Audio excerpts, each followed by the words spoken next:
Cheen tapak dum dum. For such coding related videos, subscribe to Code with AG. Hello coders, welcome to code with AG. कैसे हैं आप लोग? तो आज हम लोग फिर से मिले हैं एक मीडियम टैग क्वेश्चन पे, जो है हमारा maximum some of a pair with equal some of digits. Okay, so in this question you are given a zero indexed array nums consisting of positive integers.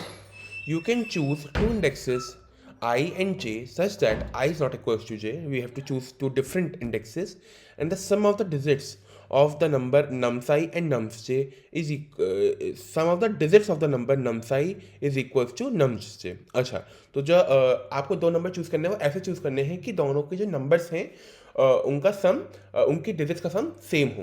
Return the maximum value of nums i plus nums j that you can obtain all over indexes i and j. Okay, so basically question क्या है हमारा, हमारे पास एक vector हमें दे रखा है, आपको इसमें से दो डिफरेंट ऐसे इंडेक्सेस चुननी है। लेट सपोज कोई भी दो इंडेक्सेस चुन लो, ये और ये, है ना। ऐसी इंडेक्सेस होनी चाहिए कि जिन इंडेक्सेस के डिजिट का सम आपका इक्वल हो। जैसे यहाँ पे 4 + 3 कितना है 7, और यहाँ पे है 1 + 3 4, तो we can not choose these two, है ना, we can not choose these two, तो ये हमारा डिजिट नहीं होगा। तो एक मिनट, हाँ, ये हमारा जो डिजिट होगा वो नहीं होगा, तो ये हम इसको चूज नहीं कर सकते। तो आपको 1 by 1 इस तरह से चूज करना है, ताकि और उसके बाद उनका सम निकालना है दो डिजिट्स का। जैसे आपने चूज कर लिया, जैसे ये और ये, तो इसका सम है 9, इसका सम है 9, तो इन दोनों को आपने चूज कर लिया। तो अब आपको 18 और 36 का सम निकालना है, और ऐसे ही डिजिट्स का सम निकाल के जिसका मैक्सिमम सम है वो रिटर्न करना है। तो अब देखते हैं कि किंग किंग का है। जैसे यहाँ पे 0,2 0, 18 और 36 का सम हमारा इक्वल है। ऐसी 1,4 43 और 7, तो 43 और 7 को ऐड करेंगे, 43 का हमारा 7 और 7 का 7 ही है डिजिट्स का सम, तो ये भी हमारा इक्वल है, इन्हें भी हम चूज कर सकते हैं। तो 43 और 7 को अगर हम देखेंगे तो इसका हमारा सम होगा 50, और 36 और 18 को हम ऐड करेंगे तो आएगा हमारा 54। तो हमारा मैक्सिमम क्या है 54, हमें 54 रिटर्न कर देना है। अब जब हम इसमें देखेंगे इस क्वेश्चन में हमारा कोई भी, इसमें हमारा डिजिट का सम क्या है, ये 1, इसमें है 3, इसमें है 10, इसमें है 5, तो किसी भी डिजिट्स का जो सम ऑफ डिजिट्स है वो इक्वल नहीं है, तो आंसर हमें -1 एज इट इज रिटर्न कर देना है।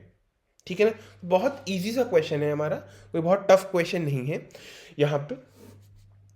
यहाँ पे आप n स्क्वायर अप्रोच लगा सकते हो। अगर आप चाहो तो क्या कर सकते हो आप, यहाँ पे आपने पहले 18 लिया, इसका सम आपने कैलकुलेट कर लिया, और उसके बाद पूरा पूरा इसको ट्रैवर्स किया, फिर इसको लिया और आगे किसको ट्रैवर्स किया, इसको लिया और इसके सम से मैच करते हुए आगे सबको ट्रैवर्स किया, इसको लिया सबको ट्रैवर्स किया। ये आपकी n स्क्वायर अप्रोच है, ठीक है ना।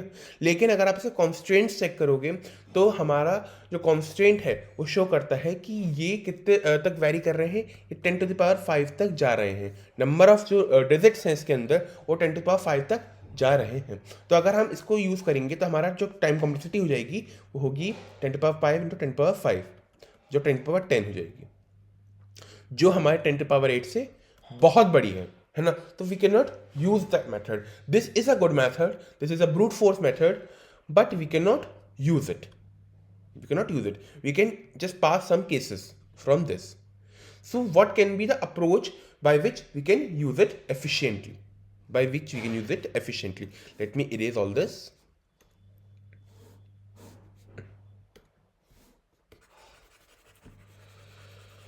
So basically n square approach जो है हमें ब्रूट फोर्स हमने समझ ली है। अब इसकी हम ऑप्टिमाइज्ड अप्रोच देखते हैं, ठीक है ना।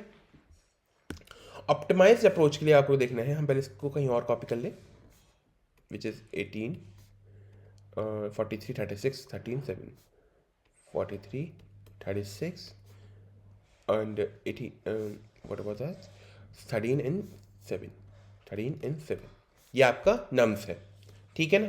इसमें आप अब आपको बेसिकली हर एलिमेंट का सम यहाँ पे कैलकुलेट, आप इसको क्या चेक कर सकते हो कि मतलब कहाँ लाई कर रहा होगा। मतलब हर जो हमारे इस पर्टिकुलर सम हमारे ऐसे कौन कौन से नंबर है जिनकी डिजिट्स का सम ये पर्टिकुलर ही है। हमें बेसिकली उन्हें यहाँ पे कैटेगराइज सेग्रीगेट करना है, हमें यहाँ पे सेग्रीगेशन रखना है। यहाँ पे हम सेग्रीगेट करेंगे हमें सिर्फ उन्हीं से काम है, हमें पर्टिकुलर उन पेयर्स से काम है, हमें उन पेयर्स से काम है जिनका डिजिट्स का सम इक्वल है। तो क्या हम उन्हें सेग्रीगेट नहीं कर सकते? कर सकते हैं। उसके लिए हम एक मैप यूज़ कर सकते हैं यहाँ पे।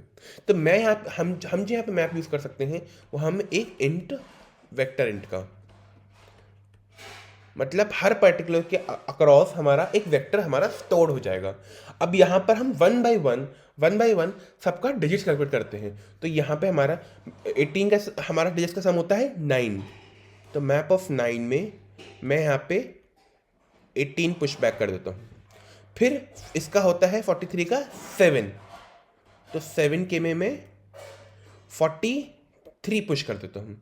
फिर 36 का होता है 9, तो 9 के में 9 तो मेरे पहले था सब, यहाँ पे मैं 36 अपना पुश कर देता हूँ। फिर आता है 13 का है 4, इसके में मैं 13 पुश कर देता हूँ। और फिर आता है 7 का 7, तो 7 को मैं यहाँ पुश कर देता हूँ। तो हमारे सारे वेक्टर्स यहाँ पे हमारे पूरे हो गए। अब मेरे को सेग्रीगेशन मिल गया। अब मेरे को one by one her element के थ्रू हर एलिमेंट के लिए पूरी एरे ट्रैवर्स करने की जरूरत नहीं है कि पूरा मैं एरे ट्रैवर्स करूं। अब मैंने एक बार में पूरा अपना एरे ट्रैवर्स कर लिया, ठीक है ना। अब मैं जो भी अपना ऑपरेशन होगा मैं इसी में लगा सकता हूं। तो बेसिकली जो हमारा एरे को कम करना था, जो हमारा मेन अपना टाइम कॉम्प्लेक्सिटी बैलेंस करना था, वो यहां तक हमारा हो चुका है। इसके आगे अब हम हमारा टाइम कॉम्प्लेक्सिटी में हेर फेर जो करेंगे वो हमारे ऑपरेशंस की वजह से होगा, ठीक है ना, जो हम ऑपरेशंस यहाँ पे अप्लाई करेंगे। तो चलिए अब आपको क्या करना है, अब आपको मैक्सिमम सम निकालना है। अब आपको पेयर्स का मैक्सिमम सम निकालना है, ठीक है ना। तो उसके लिए आपको क्या होना चाहिए कि जो भी आपके एरेज इसमें फिट इन है वो आपके सॉर्टेड हों। जैसे सॉर्टेड हो तो यहाँ पे 1836 ये सॉर्टेड है, ये 7 और 43 और ये 13, ठीक है ना। अब आप वन बाय वन पूरे अपने मैप को ट्रैवर्स करोगे। तो पहले आपका मैप यहाँ आया है ना, आप एक आंसर ले लो और उसको -1 पे रिटर्न कर दो, क्योंकि -1 को इनिशियलाइज कर दो। क्यों? क्योंकि हमें अगर कुछ भी हमें नहीं मिलता है तो -1 रिटर्न करना है, तो डायरेक्टली -1 ही रिटर्न करेगा। तो एक बार इसमें सही से ज़रा लिख लेता हूँ।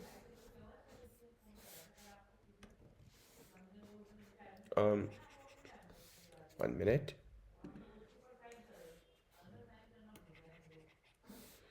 सो दिस विल बी 7 और 43, ठीक है ना। ये आपका हो गया है ना। तो ये आपका ऐसे हो गया। अब आपने इसको सॉर्ट कर लिया। अब आप वन बाय वन मैप को ट्रैवर्स करो। मैप में अब आपने चेक किया कि एटलीस्ट मैप पर 2 एलिमेंट्स प्रेजेंट हैं या नहीं है। अगर प्रेजेंट हैं तो आप पहले एरे को मैप को अपने यहाँ पे सॉर्ट करोगे। सॉर्ट कर लिया आपने, ठीक है ना। सॉर्ट करा, उसके बाद आपने देखा कि यहाँ पे हमारे लास्ट के जो 2 एलिमेंट्स हैं, जो ग्रेटर 2 एलिमेंट हैं, क्योंकि इस ऐसा भी हो सकता था कि इससे पहले एक और एलिमेंट होता 9, है ना, और 9 अगर बीच में आ रहा होता तो आप वो हमारा ग्रेटेस्ट सम नहीं निकलता उससे, हमारा ग्रेटेस्ट सम उससे नहीं निकलता। आप यहाँ पे ऐसे होता 18, 9, 36, आप 2-2 का निकाल रहे होते हैं, यहाँ पे 2-2 का ऐसे से निकाल रहे होते हैं, है ना। आप फालतू में यहाँ पे आप सब्सीक्वेंस यहाँ पे बना रहे होते 2-2 के, जो आपको ज़रूरत नहीं थी। आपने डायरेक्टली यहाँ पे सॉर्ट किया 9, 18, 36, और आपके लास्ट जो 2 ग्रेटेस्ट थे वो आपको मिल गए। अब इनका आपको सम निकालना है यहाँ पे। तो 36 और 18 का आपने सम निकाला, ये हो गया हमारा 54। तो अब आप चेक करोगे माइनस आंसर में आपको मैक्सिमम शो करना है। तो -1 और 54 में क्या बड़ा है? 54। यहाँ पे 54 स्टोर हो गया, है ना। अब आपके नेक्स्ट पे आए, यहाँ पे भी आपने इसको सॉर्ट कर रखा था यहाँ पे आपने 7 और 43। अब आपको जो मेजर दो हमारे 2 ग्रेटेस्ट हैं उनका सम निकालना है। लास्ट 2 हमारे ग्रेटेस्ट होंगे, क्योंकि हमारा हम असेंडिंग सॉर्ट कर रहे हैं। आप इसे रिवर्स भी करके डिसेंडिंग सॉर्ट भी कर सकते हो। तो आपने यहाँ पे इनको सम निकाला। अब इन दोनों को सम निकाल लो। ये हो गया 7 + 43 50। तो आंसर में आपको 54 और 50 के में मैक्सिमम स्टोर करना है, तो 54 हमारा मैक्सिमम है, ठीक है ना। अब आपका ये वाला आया ना, यहाँ पे इसका साइज हमारा साइज 1 है। मैप का साइज ही हमारा एरे वेक्टर का साइज 1 है ना, और साइज हमारा 2 होना चाहिए था एक्चुअली। तो ये हम कंप्लाई नहीं करेंगे। तो हमारा आंसर क्या हो गया 54 है ना। ये तो हो गई है अप्रोच आपकी। ये हमारी पूरी एल्गोरिथम थी जो हम यहाँ पे इस क्वेश्चन में यूज़ करेंगे।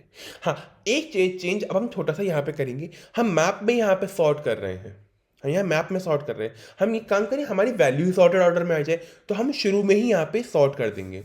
हम यहाँ शुरू में ही सॉर्ट कर देंगे अपने पूरे वेक्टर को। तो हमारा वेक्टर क्या हो गया 7, 13, 18, 36 एंड 43। अब जब आप मैप बनाओगे, अब आपका मैप कैसे बनेगा? अब अगर आपका मैप बनेगा मैप फॉर 7 है ना, 7 की वैल्यूज के लिए हमारा सबसे पहले 7 आया है ना, और हमारा 43 है, और कोई वैल्यू 7 तो रख नहीं रही है, ठीक है ना। फिर हमारा 4 के लिए हमारा 13 आ गया, 4 और किसी के लिए नहीं है। फिर हमारा 9 के लिए 18 आया और 36 है। अब आपको इसके अंदर सॉर्ट करने की ज़रूरत नहीं है, आपने बाहर से ही सॉर्ट करके ले आए हो, और अब आपको बार बार सॉर्ट करने की ज़रूरत नहीं है। तो बेसिकली आपको यहाँ पे क्या टाइम लगा, n टाइम तो आपको इसके लिए लगा है ना, और n log n टाइम आपको सॉर्टिंग के लिए लगा। आपने n टाइम लगाया इसमें अपने मैप में पुश करने के लिए, n log n टाइम लगाया इसके लिए सॉर्ट करने के लिए, और उसके बाद आपने मैप को जो ट्रैवर्स किया ये कॉम्प्लेक्सिटी जो आपकी n स्क्वायर से काफ़ी कम थी, जो आपकी n स्क्वायर से काफ़ी कम थी, ठीक है ना। तो ये आपकी अप्रोच ऑप्टिमाइज्ड अप्रोच यहाँ पे है। तो चलिए लेट्स कोड इट। मैंने आपके लिए कोड कर रखा है यहाँ पे पहले से ही। तो इसके लिए मैंने सबसे पहले क्या किया है, एक मैप ले लिया है ना, इंट और वेक्टर इंट का, और पहले अपने पूरे वेक्टर को मैंने यहाँ पे सॉर्ट कर दिया। अब आप 1 बाई 1 हर एक एलिमेंट को इसमें पुश करोगे। इसमें आपने 1 बाई 1 सब एलिमेंट को पुश किया। यहाँ पर आपने एक सम ले लिया, सम इक्वल्स टू 0, और एक डुप्लीकेट में अपने उस नम्स की वैल्यू डाल दी। आपने डुप्लीकेट में नम्स की वैल्यू डाल दी, और 1 बाई 1 आपने सब डिजिट्स का सम निकाला। डिजिट्स का सम निकालना आई थिंक आपको आता ही होगा यहाँ पे, कि आप पहले लास्ट निकालोगे सम। मैं आपको एक बार और करके दिखा देता हूँ फॉर द बिगनर्स। जैसे आप यहाँ पे क्या कर रहे हो, जैसे आपको 18 का सम निकालना है ना, ये आपने डुप्लेक्स में वैल्यू डुप्लीकेट में वैल्यू डाल रखी है। तो जब तक आपका ये ज़ीरो नहीं हो जाता, तब तक आपको ये लूप चलानी है। लूप में क्या है, आपका एक सम है 0 के बराबर है ना, तो यहाँ पे आप सम में क्या ऐड कर रहे हो, इस डुप्लेक्स का मॉड 10 से। तो इसको अगर आप मॉड लोगे, मतलब आपको रिमाइंडर निकालना है, जब आपको 10 से डिवाइड करोगे आपका रिमाइंडर क्या आएगा, 10 से डिवाइड करोगे तो रिमाइंडर आएगा 8। 18 को 10 से डिवाइड करोगे तो आपका रिमाइंडर आएगा 8। आपने सम में 8 ऐड करा, तो ये आ गया 0 प्लस 8 है ना। और आपकी डुप्लेक्स की वैल्यू क्या हो जाएगी, जो डुप्लीकेट है उसकी वैल्यू आपकी 10 से आपको डिवाइड कर देनी है, मतलब 18 को अगर 10 से डिवाइड करोगे तो आपका आएगा 1 है ना। अब आपको 1 ही तो बच्चा, आपको इसी वैल्यू को तो सम निकालना है। फिर आपने यहाँ पे चेक किया, फिर आपने ये लूप में चेक किया, क्या 1 हमारा 0 है? नहीं, 1 हमारा 0 नहीं है। अब आपने सम में क्या ऐड किया, 1 मॉड 10। 1 मॉड 10 हमारा क्या होता है 1। सम में आपने इसको ऐड किया, ये हो गया 9, और डुप्लीकेट से इसका आपने डिवाइड किया, तो 1 को आपने डिवाइड किया 10 से, तो ये 1 डिवाइडेड बाई 10 इक्वल्स टू 0। आपका 0, आपका लूप पूरा, और आपने सम यहाँ पे कैलकुलेट कर लिया। तो बेसिकली यही आपने पूरे इस ऑपरेशन में किया है। तो आपने यहाँ पे जब पूरा सम निकाल लिया, तो आपने उस सम के अक्रॉस अपनी उस वैल्यू को आपने पुश कर दिया मैप में, ठीक है ना। अब वही मैं अपना आंसर वेरिएबल लिया है जो मुझे रिटर्न करना है, उसको हमने -1 पे इनिशियलाइज करा है, और 1 बाई 1 अपने पूरे मैप को मैं ट्रैवर्स कर रहा हूँ, है ना। अब आप चेक करोगे कि क्या मैप का जो वेक्टर है, मैप में जो वेक्टर स्टोर्ड है उसका साइज 1 से बड़ा है या नहीं है। अगर 1 से बड़ा है ना, अगर 1 से बड़ा नहीं है तो आप कुछ करना ही नहीं है ना। और अगर 1 से बड़ा है तो आप पहले फाइंड करोगे साइज क्या है उसका, है ना। तो आपने यहाँ पे n में स्टोर कर लिया, और आपने जो लास्ट के दो एलिमेंट्स है आई वेक्टर के लास्ट के दो एलिमेंट्स n-1 और n-2 पे स्टोर होंगे। अगर साइज 2 होगा तो 1 और 0 पे स्टोर होंगे। तो आपने यहाँ पे इसका सम निकाल लिया, और उसके बाद आंसर में उसका इन दोनों का मैक्सिमम आपने स्टोर करा दिया, और आंसर यहाँ पे आपने रिटर्न करा दिया। तो आपका बेसिक यहाँ पे क्वेश्चन पूरा तैयार हो गए। आई होप समझ में आया होगा कि कैसे किया है। एक बार से रन करके देखते हैं।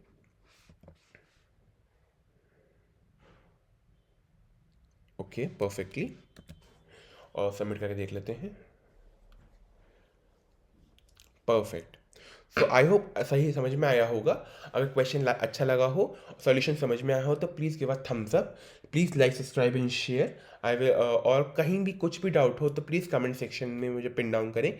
मैं आपके कमेंट्स पढ़ के खुश होऊंगा। Thank you. और आपके सारे डाउट्स का मैं सॉल्व करूंगा। Thank you.